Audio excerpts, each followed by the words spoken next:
आप सभी पत्रकार बंधुओं का हार्दिक अभिनंदन है, स्वागत है। आज इस प्रेस वार्ता को संबोधित करने के लिए हमारे मध्य भारतीय जनता पार्टी के वरिष्ठ नेता, भारत सरकार के पूर्व केंद्रीय मंत्री एवं पटना साहिब के लोकप्रिय सांसद आदरणीय रविशंकर प्रसाद जी उपस्थित हैं। साथ ही भारतीय जनता पार्टी के राष्ट्रीय मीडिया से प्रभारी, विधान परिषद के सदस्य एवं मुख्य सचेतक डॉक्टर संजय मयूख जी उपस्थित हैं। मीडिया के हमारे बिहार प्रदेश के प्रभारी अभी प्रकाश जी भी उपस्थित हैं। मैं विनम्र निवेदन करता हूं आदरणीय रविशंकर प्रसाद जी से कि वे आज के प्रेस वार्ता को संबोधित करें। संजय मयूख जी, मेरे बिहार मीडिया के दो महत्वपूर्ण साथी, पत्रकार मित्रों, तेजस्वी जी का प्रण सुना, तेजस्वी जी का प्रण, तो मन में एक ही सवाल पहले आया कि ये महागठबंधन का प्रण नहीं है, ये तेजस्वी जी का प्रण है। पहले दिन जो प्रेस हुई थी, जिनको घोषणा की गई थी, तो राहुल गांधी की तस्वीर गायब थी। आज भी पूरे घोषणा पत्र में, विजन डॉक्यूमेंट में कहीं किसी की तस्वीर नहीं है। ये खोखले दावों का पुलिंदा है, जिसको बनाने वाले भी जानते हैं कि हमारी सरकार तो बनने वाली है नहीं, तो दावा करने में क्या बुराई है। जिस दावे को पूरा करना ही नहीं है, जिनकी सरकार बनने वाली ही नहीं है, तो दावा करने में क्या बुराई है।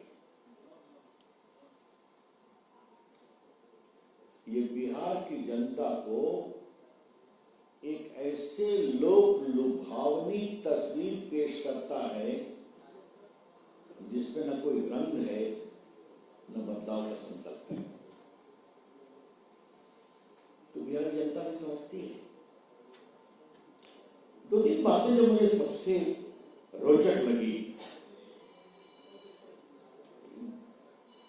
अपराध पर तो जीरो टॉलरेंस है, लेकिन भ्रष्टाचार पर जीरो टॉलरेंस नहीं है इस घोषणा पत्र में। स्वाभाविक है, ये दावा करते ही बात निकलेगी तो बहुत दूर तक जाएगी। मैंने पहले भी कहा था कि जो बिहार को एक नया विजन देने का दावा कर रहे हैं, वो 420 के एक्यूज हैं। हमने नहीं कहा है। 15 दिन पहले दिल्ली की कोर्ट ने आरोप तय किया है, ट्रायल होने वाला है। नौकरी दो, जमीन लो, उस घोटाले में भी एक्यूज था। तो ये आरजेडी भ्रष्टाचार की पाठशाला है। मैं बड़ी जिम्मेदारी से रिपीट करता हूं, आरजेडी भ्रष्टाचार की पाठशाला है। ये उनका अतीत है, ये उनका वर्तमान है, ये उनका भविष्य भी होगा। दूसरी बात मुझे कहनी है, अगर वो कह रहे हैं साहब हम अपराध पर जीरो टॉलरेंस लेंगे, तो अच्छा होता ये भी कहते कि अब मुख्यमंत्री के घर से अपहरणकर्ताओं से बातचीत नहीं की जाएगी। ये भी कहते आरजेडी से जुड़े जो गुंडे सड़कों पे शुद्ध गुंडे करते हैं, छीना चोरी करते हैं और जमीन छीनते हैं, वो हम बंद करेंगे। अपराध की सुई कहीं भी जाती हो, सख्त कार्रवाई करेंगे। तो ये तो बात नहीं है, इस पर क्या बोला जाए। इसीलिए मैं कह रहा हूं, खोखले दावे। एक बात मुझे और लगी है, ये फिर मैं पीड़ा से बोल रहा हूं, ठेकुआ खाइए और फिर वोट देके जाइए। अरे भाई, ठेकुआ को भी आपने डाल दिया राजनीति में। ठेकुआ तो बिहार का, देश का एक छठ का पावन प्रसाद बन गया है। आज मैं सुबह अपने क्षेत्र में घूम रहा था, तो इतनी तलब लग रही थी ठेकुआ खाने की। सब लोग चाहते हैं, सब आप लोग भी चाहते हैं। और छठ तो वो पर्व है जो समानता को जमीन पर दिखाई देता है। क्या अमीर, क्या गरीब, सबों के सूप में वही केला है, वही नारियल है, वही सेव है, वही ठेकुआ है। आपके कोई बड़े अमीर परिवार के लोग छठ कर रहे हैं तो इसका मतलब नहीं आपका सूप दूसरा होगा। तेजस्वी बाबू, आपकी मां तो छठ की है ना, तो ये सब भूल गए क्या कि छठ के पूजा के भगवान का क्या सम्मान होता है? उसको राजनीति में मत घेरिए। और बीजेपी की ओर से हम बहुत अधिकृत रूप से इस पर अपनी आपत्ति प्रस्तुत कर रहे हैं। मित्रों, एक बहुत रोचक बात मुझे कहने की इच्छा लगी। ऐसा बताया गया कि मंच पर कांग्रेस के लोग बैठे हुए थे तेजस्वी के साथ में, कभी शायद बातचीत भी नहीं हुई, उनको भी लग रहा होगा कांग्रेस को सिर्फ तेजस्वी प्रण, क्या प्रण बोलते हैं, क्या बोलते हैं, प्रण, न राहुल गांधी का प्रण है तो फिर तो ये तो कमाल है साहब, न महागठबंधन का प्रण है। हम तो एनडीए का मैनिफेस्टो रिलीज करते हैं, एनडीए का कार्यक्रम रिलीज करते हैं। अब मित्रों, मैं आपसे एक बात कहना चाहता हूं और ये बात बहुत इंपॉर्टेंट है। जब आप शादी करते हैं, कोई भी समुदाय हो, तो घर खानदान देखते हैं ना, इनका अतीत कैसा रहा है, क्या रहा है, सब देखते हैं ना, तभी ना बेटी देते हैं या बहू लाते हैं। तो ये जो प्रण की बात कर रहे हैं, तो आपके पूर्व के प्रण का क्या हाल रहा है, ये तो हम सवाल पूछेंगे ना। 7.5 साल पिताजी मुख्यमंत्री, 7.5 साल माताजी मुख्यमंत्री, क्या हुआ 15 साल में देश जानता है। बिहार जंगल राज के खोखले बिल्कुल गड्ढे में डूब गया, पूरे देश में चर्चा हो गई।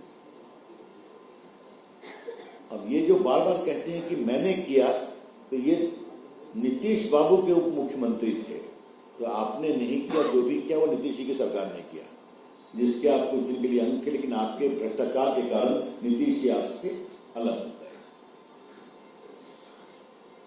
और बाकी तो देखा ही आपने, पटना में जमीन दो, होटल लो, जमीन दो, नौकरी लो, तो ये आपका अतीत है।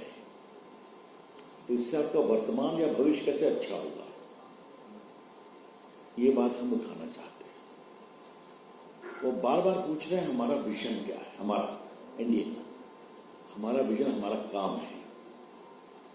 हमारा विजन पटना में 8 वंदे भारत है, हमारा विजन अटल पथ और जेपी गंगा पथ है, हमारा विजन पटना एयरपोर्ट है, हमारा विजन बिहार की सड़कें हैं, कहीं चले जाइए, हमारा विजन पटना में मेट्रो है। आज बिहार में किसी गांव में आपको बिजली के लिए कहना नहीं पड़ता है। तो हमारा काम जमीन पर बोलता है। और बार बार जो आईटी की बात कर रहे थे, तो आज मैं थोड़ा जवाब में तेजस्वी बाबू को कुछ हिसाब बताना चाहता हूं। 2005 में सरकारी इंजीनियरिंग कॉलेज सिर्फ 2 थे लालू जी के शासन में, 2025 में 38 हैं नीतीश भाजपा एनडीए की सरकार में। पॉलिटेक्निक कॉलेज सिर्फ 13 थे, अब 46 हैं। आईटीआई सिर्फ 23 थे 2005 में, अब 152 हैं। विद्यालय 53,000 से बढ़कर 75,000 हो गए हैं। और साक्षरता दर महिलाओं की 47% थी 2001 में, अब बढ़कर 79% हो गई है। इंजीनियरिंग की सीट 460 थी 2005 में, अब 14,469 हो गई है। ये तो जमीन पर उतर गया ना, तभी तो मैं बता रहा हूं। अब आप एक बात और बता देता हूं आपको, सेंट्रल यूनिवर्सिटी 4 है, मेडिकल कॉलेजेस कितने बढ़ गए हैं आप सभी जानते हैं, बताने की जरूरत नहीं। चिकित्सा महाविद्यालय 2005 में 6 थे, अभी 15 हैं, 20 निर्माणाधीन हैं। बजट 23 लाख करोड़ हो गया, आप सभी जानते हैं। अस्पतालों की संख्या बढ़ गई, बिहार में 2 एम्स आ गए, क्या क्या नहीं। तो mister Tejashwi Yadav, our work speaks. हमारा विजन पूछते हैं तो हमारा विजन जमीन पर उतरा है और आगे और बढ़ेगा, तो जनता पर विश्वास करती है। तो फिर मैं आपसे आता हूं, आपको पता है कि आप की सरकार आएगी नहीं, लेकिन भ्रष्टाचार पर आप खामोश क्यों हैं?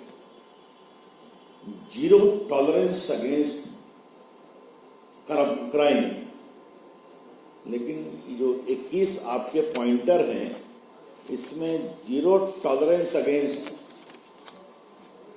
भ्रष्टाचार तो है नहीं, तो फिर वही बात उठेगी।